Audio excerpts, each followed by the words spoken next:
Welcome to Samba Samba. Enjoy the video. You'll begin by confirming prerequisites. Sign into Windows with your Microsoft account and open Windows Update.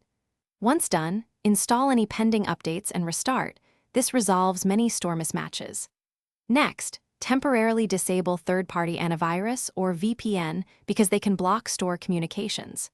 You're starting the repair now. Run the Store App Troubleshooter from Settings Troubleshoot to collect errors and note any displayed codes. This gives you diagnostic info for the next, deeper steps. Now perform targeted repairs. First, reset the Store app from Settings App's Microsoft Store Advanced Options Reset. This clears corrupted data. If that fails, open PowerShell as administrator and re-register the store package to restore missing components. Make sure to run the full AddApps package command, then sign out and back in.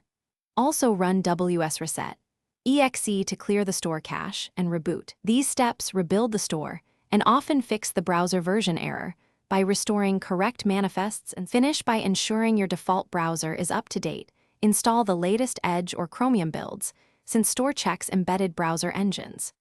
Verify system date, time, and regional settings. Mismatches can trigger version errors.